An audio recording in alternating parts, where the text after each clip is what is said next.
Mesdames et messieurs, bonjour, bienvenue. Aujourd'hui, grâce au DS Store de Toulouse, j'ai le plaisir de vous présenter un OVNI, un véhicule qui a fait rêver de nombreux Français dont on parle pourtant trop peu. J'ai nommé la Citroën SM.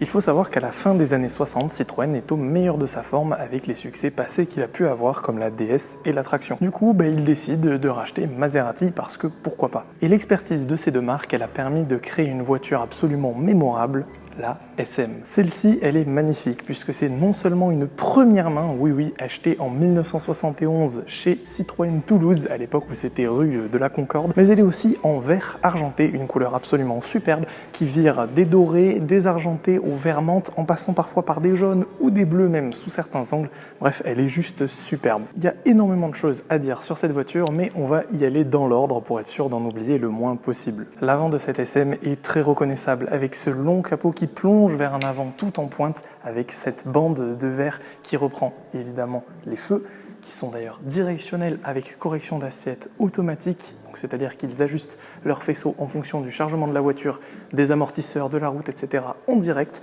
Et puis au centre, le plus inattendu, la plaque d'immatriculation qui est également sous cette surface vitrée. Comme quoi, finalement, les Allemands n'ont pas inventé le bandeau lumineux. Mais blague à part, ça reste vraiment très spectaculaire et élégant malgré les quelques morceaux de plastique qu'on peut avoir pour faire le pare-choc. C'est très fin, c'est très élégant, c'est tout chromé, tout en longueur, c'est super joli. La calandre est très discrète en partie basse, ici avec son chrome, mais ce n'est pas là que se fait l'admission d'air. C'est bel et bien ici, sous ces petits chevrons, les seuls de toute la face avant d'ailleurs. Juste à côté, vous avez l'antenne électrique déployable et juste en dessous de ce capot qui d'ailleurs tient avec cette cale de manière hyper intéressante. Quand vous soulevez le capot, hop, elle s'enclenche. Pourquoi faire compliqué quand on peut faire simple? Vous avez le moteur V6 à 90 degrés, conçu entièrement de A à Z pour cette SM par Alfieri, qui à l'époque était donc chez Maserati.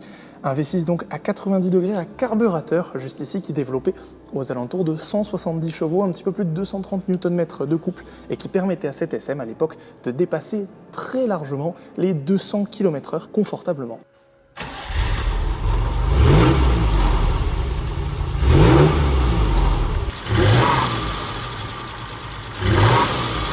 Vous le voyez sous ce capot, les logos Maserati font légion ici, ici, mais ils sont encadrés par tous les systèmes Citroën avec les sphères en veux-tu, en voilà pour le système hydraulique qui gère absolument tout ici, de la direction à la suspension en passant par le système de réglage automatique des phares. Sur le côté, la SM, elle est longue, très longue et elle est vraiment hyper élancée en fait. Détail incroyable d'ailleurs du coup, c'est que vu qu'elle est en position basse, elle est posée par terre littéralement.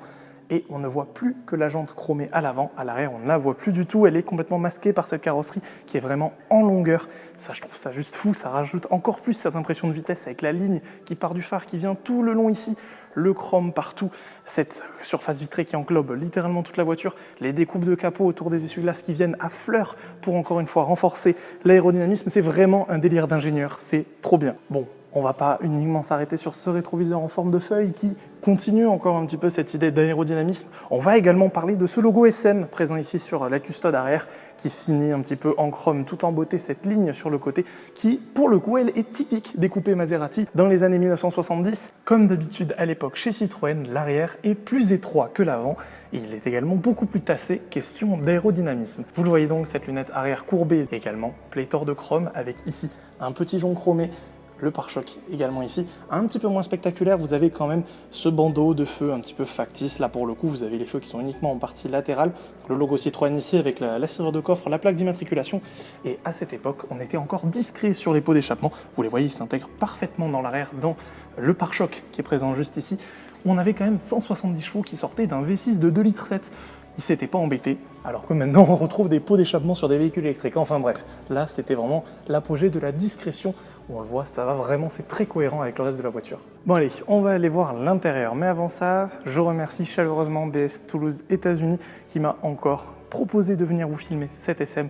C'est pas la première fois, mais c'est aussi grâce à vous que j'ai ce genre d'opportunité, donc n'hésitez pas encore et toujours à aller visiter leurs réseaux sociaux, à aller visiter les miens également, ma page Instagram. Pour tous ceux qui me suivent là-bas, il y avait une publication commune DS et Blad. À ce moment-là, ça vous préfigurait la vidéo que j'allais faire sur la SM, vous auriez été au courant que j'allais venir tourner aujourd'hui. Sans plus attendre, on va passer à l'intérieur parce qu'il est lui aussi de toute beauté. Bon allez, là ça va être ma séance de sport quotidienne puisque on prend la petite clé, pas la grosse, qui sert elle au Neumann.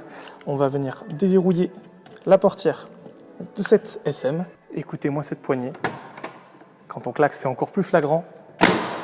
On n'en fait plus des bruits comme ça vraiment dans l'automobile, c'est incroyable. Mais là vraiment, ça va être le sport pour arriver à s'installer juste ici.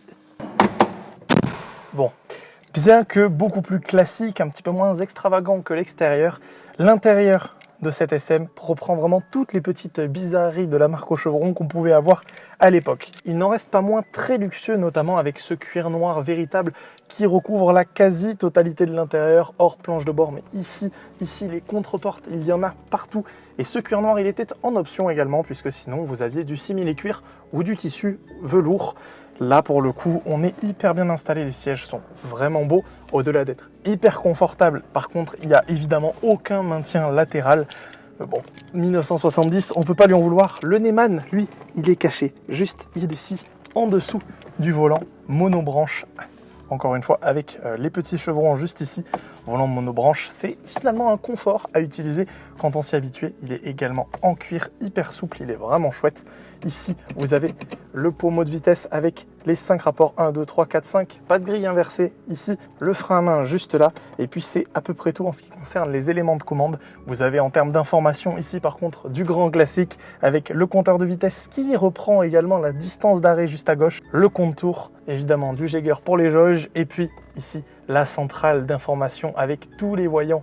Également, ça, du grand classique, la jauge de batterie, la petite horloge et enfin température d'eau, température d'huile et jauge d'essence au centre. Mais sinon, c'est hyper classique. Vous avez ici un espèce d'aluminium brossé et évidemment le grand cendrier classique dans les années 70, l'autoradio d'origine présent juste ici et c'est à peu près tout.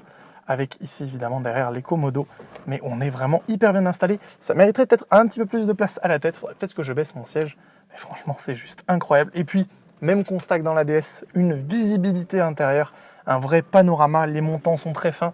Ça a ses avantages, ça a aussi ses inconvénients, mais vraiment c'est hyper agréable d'être au volant de cette SM. Mais est-ce que c'est tout aussi agréable d'être à l'arrière? Alors pour cela, ça va être une gymnastique en plusieurs étapes.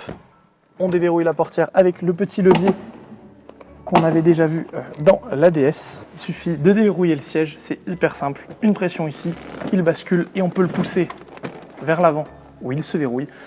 Et là, c'est là où commence la véritable gymnastique. Il faut pas être épais, mais je passe. Donc franchement, ça devrait aller pour 90% des gens. Et donc là, c'est là où ça devient complexe. C'est que on rattrape vers soi le siège. Hop, là ça y est, il est enclenché. À ma position de conduite, autant vous dire que soit on n'a pas de jambes, soit on n'a pas de tête, mais il faut choisir. Ça reste compliqué. Par contre, c'est confortable. La coudoir est souple, les sièges sont souples. Il y a de la place en termes de largeur. Par contre, la hauteur, vraiment, c'est ce qui va poser le plus gros problème. Si jamais le conducteur est petit, par contre, les jambes, ça devrait aller. On n'est pas sur du médiocre à la Porsche 911 en termes de place arrière, mais on n'est quand même pas hyper bien installé. Si les SM vous intéressent, dépêchez-vous parce que depuis quelques années, la cote est en train de rejoindre Thomas Pesquet. Et pour un modèle comme celui-ci, vous en trouverez difficilement. Des premières mains, restaurants en excellent état, ça va être très compliqué. Par contre, des restaurés fiabilisés qui sont plutôt jolis, vous commencerez à en avoir pas mal. Des injections ou à carburateur, vous choisissez. Et on est sur des budgets qui commencent à partir de 75 000 €. Donc vraiment, si ça vous intéresse, dépêchez-vous. Merci beaucoup de m'avoir regardé jusqu'à la fin. Si jamais cette vidéo vous a plu, n'hésitez pas à aller exprimer votre gratitude envers DS Toulouse sur Instagram. Vous avez toutes les pages qui sont en description de toute façon. N'hésitez pas à aller voir les miennes également. Vous abonner à la chaîne si jamais la vidéo vous a vraiment plu et que vous voulez en voir d'autres. Vous avez également des playlists, etc. N'hésitez pas, il y a plein de choses à voir. En attendant, je vous remercie beaucoup d'être resté jusque-là et je vous dis à la prochaine chez DS Toulouse. À bientôt.